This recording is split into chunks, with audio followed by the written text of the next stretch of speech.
দ্বাদশ পরিচ্ছেদ। গেরুয়া বসন ও সন্ন্যাসী। অভিনয়েও মিথ্যা ভালো রয়। পরমহংসদেবের সমাধি ক্রমে ভঙ্গ হইতে লাগিল। ভাবস্থ হইয়াই কথা কহিতেছেন, আপনা আপনি বলিতেছেন, আবার গেরুয়া কেন, একটা কি পড়লেই হল। একজন বলেছিল, চণ্ডী ছেড়ে হলুম ঢাকি। আগে চণ্ডীর গান গাইত, এখন ঢাক বাজায়।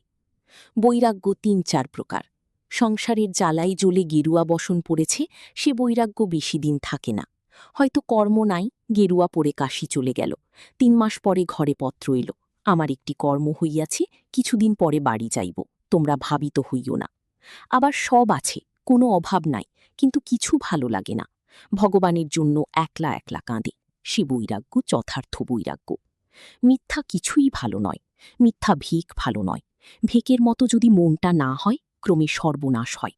মিথ্যা বলতে বা করতে ক্রমে ভয় ভেঙে যায়। তার চেয়ে সাদা কাপড় ভালো।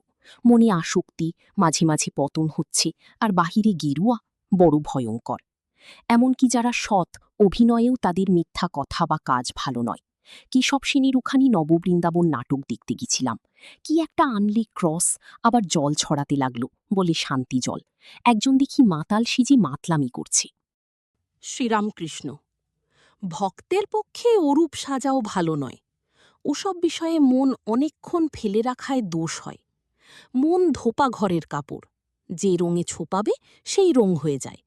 মিথ্যাতে অনেকক্ষণ ফেলে রাখলে মিথ্যার রং ধরে যাবে। আরেকদিনই নিমাই সন্ন্যাস কেশবের বাড়িতে দেখতে গিয়েছিলাম। যাত্রাটি কেশবের কতকগুলো খোসামুদে শিষ্য জুটে খারাপ করেছিল। একজন কেশবকে বললে, কলির চৈতন্য হচ্ছে না আপনি। কেশব আমার দিকে চেয়ে হাসতে হাসতে বললে, তাহলে ইনি কি হলেন? আমি বললুম, আমি তোমাদের দাসের দাস, রেণুর রেণু। কেশবের লোকমান্য হবার ইচ্ছা ছিল। নরেন্দ্র, রাখাল টাখাল, এইসব ছোকরা, এরা নিত্যসিদ্ধ, এরা জন্মে ঈশ্বরের ভক্ত। অনেকের সাধ্য সাধনা করে একটু ভক্তি হয়, এদের কিন্তু আজন্ম ঈশ্বরে ভালোবাসা, যেন পাতাল ফোড়া শিব, বসানো শিব নয়। নিত্যসিদ্ধ একটি থাক আলাদা, সব পাখির ঠোঁট বাঁকা নয়। এরা কখনো সংসারে আসক্ত হয় না, যেমন প্রহ্লাদ। সাধারণ লোক সাধন করে, ঈশ্বরে ভক্তিও করে, আবার সংসারেও আসক্ত হয়, কামিনী কাঞ্চনে মুগ্ধ হয়। মাছি যেমন ফুলে বসে, সন্দেশে বসে, আবার বিষ্ঠাতেও বসে। নিত্যসিদ্ধ যেমন মৌমাছি, কেবল ফুলের উপর বসে মধু পান করে। নিত্যসিদ্ধ হরি রস পান করে, বিষয় রসের দিকে যায় না। সাধ্য সাধনা করে যে ভক্তি, এদের সে ভক্তি নয়। এত জপ, এত ধ্যান করতে হবে, এইরূপ পূজা করতে হবে, এসব বিধিবাদীয় ভক্তি। যেমন ধান হলে মাঠ পার হতে গেলে আল দিয়ে ঘুরে ঘুরে যেতে হবে। আবার যেমন সম্মুখের গাঁয়ে যাবে, কিন্তু বাঁকা নদী দিয়ে ঘুরে ঘুরে যেতে হবে। রাগ ভক্তি, প্রেমা ভক্তি, ঈশ্বরে আত্মীয়ের ন্যায় ভালোবাসা, এলে আর কোনো বিধি নিয়ম থাকে না। তখন ধান কাটা মাঠ পার হওয়া, আল দিয়ে যেতে হয় না, সোজা একদিক দিয়ে গেলেই হল। বন্যে এলে আর বাঁকা নদী দিয়ে ঘুরে ঘুরে যেতে হয় না, তখন মাঠের উপর এক বাঁশ জল, সোজা নৌকা চালিয়ে দিলেই হল। এই রাগ ভক্তি, অনুরাগ, ভালোবাসা না এলে ঈশ্বর লাভ হয় না। অমৃত। মহাশয়, আপনার এই সমাধি অবস্থায় কি বোধ হয়? শ্রীরামকৃষ্ণ।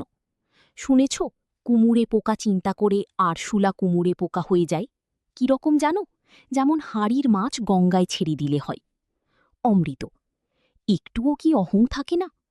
শ্রীরামকৃষ্ণ। হাঁ, আমার প্রায় একটু অহং থাকে। সোনার একটু কণা, সোনার চাপে যত ঘষো না কেন, তবু একটু কণা থেকে যায়। আর যেমন বড় আগুন, আর তার একটি ফিনকি। বাহ্যজ্ঞান চলে যায়, কিন্তু প্রায় তিনি একটু অহং রেখে দেন, বিলাসের জন্য। আমি তুমি থাকলে তবে আস্বাদন হয়। কখনো কখনো সে আমিটুকুও তিনি পুছে ফেলেন। এর নাম জড় সমাধি, নির্বিকল্প সমাধি। তখন কি অবস্থা হয়, মুখে বলা যায় না। নুনের পুতুল সমুদ্র মাপতে গিয়েছিল, একটু নিমেই গলে গেল, তদাকারকারিত। তখন কে আর উপরে এসে সংবাদ দেবে সমুদ্র কত গভীর? ত্রয়োদশ পরিচ্ছেদ। ঠাকুর শ্রীরামকৃষ্ণ বলরামের বাড়িতে ভক্ত সঙ্গে বসিয়া আছেন, বৈঠকখানার উত্তর পূর্বের ঘরে। বেলা 1টা হইবে। নরেন্দ্র, ভবনাথ, রাখাল, বলরাম মাস্টার ঘরে তাহার সঙ্গে বসিয়া আছেন। আজ অমাবস্যা, শনিবার। ঠাকুর সকালে বলরামের বাড়ি আসিয়া মধ্যাহ্নে সেবা করিয়াছেন। নরেন্দ্র, ভবনাথ, রাখাল ও আরও 2-1টি ভক্তকে নিমন্ত্রণ করিতে বলিয়াছিলেন। তাহারাও এখানে আহার করিয়াছেন। ঠাকুর বলরামকে বলিতেন, এদের খাইও, তাহলে অনেক সাধুদের খাওয়ানো হবে। কয়েকদিন হইল ঠাকুর শ্রীযুক্ত কেশবের বাড়িতে নববৃন্দাবন নাটক দেখিতে গিয়াছিলেন। সঙ্গে নরেন্দ্র ও রাখাল ছিলেন। নরেন্দ্র অভিনয়ে যোগ দিয়াছিলেন। কেশব পহহারি বাবা সাজিয়াছিলেন। শ্রীরামকৃষ্ণ। কেশবসীন সাধু সেজে শান্তি জল ছড়াতে লাগল। আমার কিন্তু ভালো লাগল না। অভিনয় করি শান্তি জল। আরেকজন পাপ পুরুষ সেজেছিল। ওরকম সাজাও ভালো না। নিজে পাপ করাও ভালো না, পাপের অভিনয় করাও ভালো না। নরেন্দ্রের শরীর তত সুস্থ নয়, কিন্তু তাহার গান শুনিতে ঠাকুরের ভারী ইচ্ছা। তিনি বলিতেছেন, নরেন্দ্র, এরা বলছে একটু গানা। নরেন্দ্রের গান সমাপ্ত হইল। ঠাকুর ভবনাথকে গান গাহিতে বলিতেছেন। ভবনাথ গাহিতেছেন। নরেন্দ্র সহাস্যে, ভবনাথ পান মাছ ত্যাগ করেছে। শ্রীরামকৃষ্ণ ভবনাথের প্রতি, সে কি রে, পান মাছে কি হয়েছে? ওতে কিছু দোষ হয় না। কামিনী কাঞ্চন ত্যাগই ত্যাগ। রাখাল কোথায়? একজন ভক্ত, আজ্ঞা, রাখাল ঘুমুচ্ছেন। ঠাকুর সহাস্যে, একজন মাদুর বগলে করে যাত্রা শুনতে এসেছিল। যাত্রার দেরি দেখে মাদুরটি পেতেই ঘুমিয়ে পড়ল। যখন উঠল তখন সব শেষ হয়ে গেছে। তখন মাদুর বগলে করে বাড়ি ফিরে গেল। রামদয়াল বড় পীড়িত, আর এক ঘরে শয্যাগত। ঠাকুর সেই ঘরের সম্মুখে গিয়া কেমন আছেন জিজ্ঞাসা করিলেন। বেলা 4টা হইবে। বৈঠকখানা ঘরে নরেন্দ্র, রাখাল, মাস্টার, ভবনাথ প্রভৃতি ভক্ত সঙ্গে ঠাকুর বসিয়া আছেন। কয়েকজন ব্রাহ্মভক্ত আসিয়াছেন। তাহাদের সঙ্গে কথা হইতেছে। ব্রাহ্মভক্ত, মহাশয়ের পঞ্চদশী দেখা আছে? শ্রীরামকৃষ্ণ, ওসব একবার প্রথম প্রথম শুনতে হয়, প্রথম প্রথম একবার বিচার করে নিতে হয়। সাধনাবস্থায় ওসব শুনতে হয়। তাঁকে লাভের পর জ্ঞানের অভাব থাকে না। মা রাস ঠেলে দেন। সোনা গলাবার সময় খুব উঠে পড়ে লাগতে হয়। এক হাতে হাঁপুড়, এক হাতে পাখা, মুখে চোঁ, যতক্ষণ না সোনা গলে। গলার পর যেই গরনেতে ঢালা হল, অমনি নিশ্চিন্ত। শাস্ত্র শুধু পড়লে হয় না। কামিনী কাঞ্চনের মধ্যে থাকলে শাস্ত্রের মর্ম বুঝতে দেয় না।